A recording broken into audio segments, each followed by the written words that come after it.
Alright guys, let me ask you a question. How many of you actually read the patch notes for the updates? Not talking about getting the lowdown from your buddies in Discord or watching a video or skimming through. I'm talking about actually reading the stinking things. Because this week, Fallout 76 didn't just patch the game, it changed things. And he did it quietly and players had to figure stuff out on their own. And this is a problem. After all, we get a live update earlier this week. It was a big patch, lots of fixes, then the PTS gets updated again. And on the surface, looks normal. But once you line everything up, live patch, PTS notes, and Bethesda follow-up statement, a pattern starts to show. It's not bugs or balance, it's the unlisted changes again. Okay, let's start with one that should have never happened, Dom Pedro. After the patch went live, players noticed that there was something new about the Dom Pedro. And you guessed it, new mods, the reflex sight, and the long barrel. And if you flip through the patch notes, you'll see nowhere is this communicated. Players just discovered them by accident. And later on, we're told, yeah, that was intended. And to me, this is where the problem starts. Because if weapon functionality can change after a release without documentation, the patch notes stop being a source of truth. They stop being documentation that we can rely upon and start being suggestions. This isn't about the Dom Pedro because those are fantastic mods to add to the game. It's about precedent. If one weapon can change without disclosure, then every weapon is questionable, every mod is questionable, and every build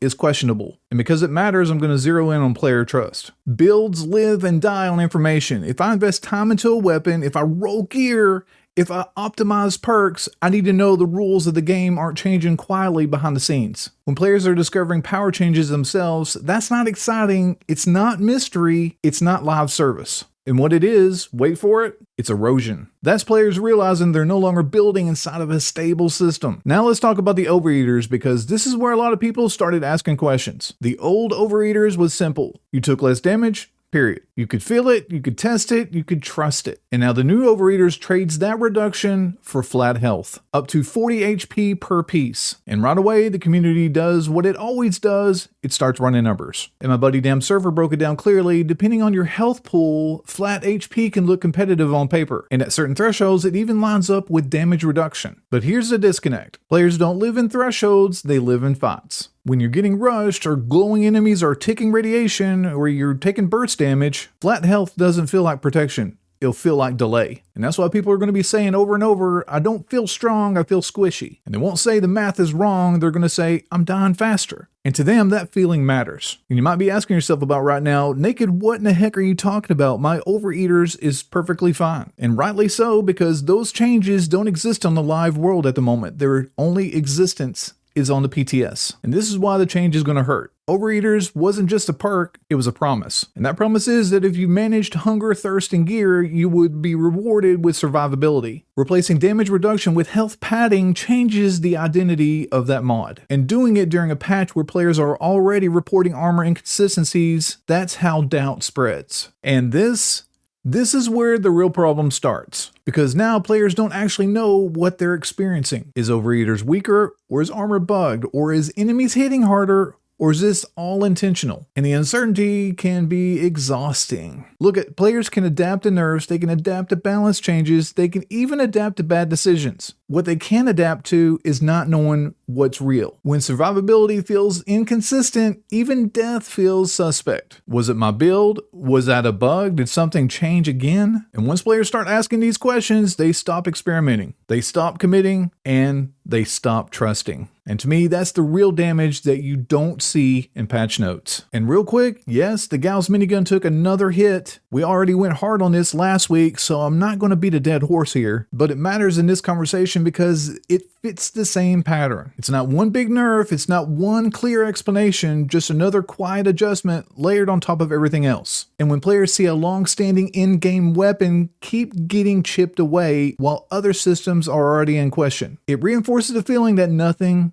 is stable. Not builds, not balance, not expectations. And that's why people are on the edge right now. Let me ask you guys an honest question about the Gauss minigun. What in the heck do you have to do to get the plans for the Gauss minigun? And if you don't know, I'll spare you the suspense. You can purchase a plan from Mortimer for 750 gold bullion over there at Crater. You can also get the plan from Minerva for 563 gold bullion whenever that rolls around. This doesn't include all the mods that go along with the gun. it's just the base gun. So you go through the whole process of getting your reputation up with the raiders only to purchase the base gun or mods for gold bullion that you've collected over time. So it's like us saying, you gave us a gun, we built our identity around it, we trusted you to be able to take care of it for us, and now you're ripping it away from us after all the time that we've invested into the game. And I'm not saying that's how I feel, I'm saying that's how players are going to feel. Okay, so now I'm off the Gauss minigun. And look, if you've made it this far into the video and you like it, hit the like button for me, please. It does help out. And if you're not already part of the community, we'd love to have you be part of the community.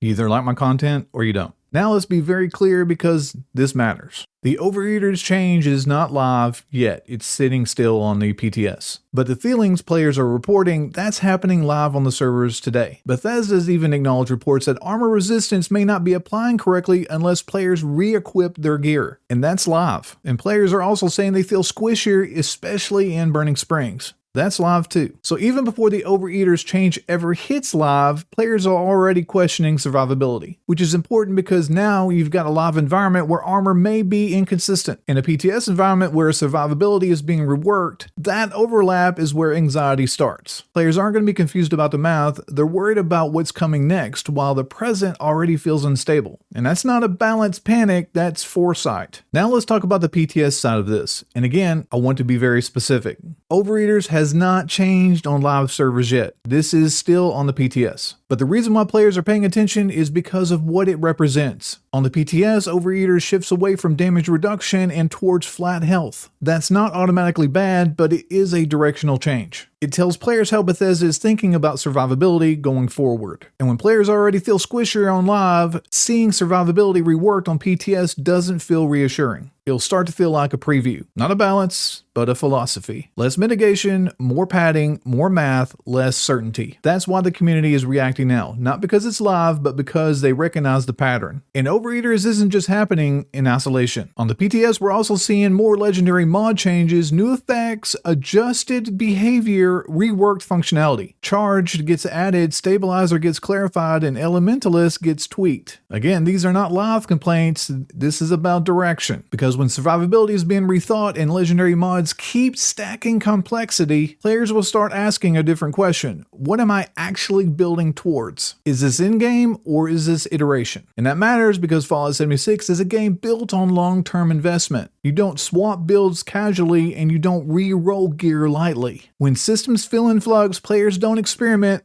they wait.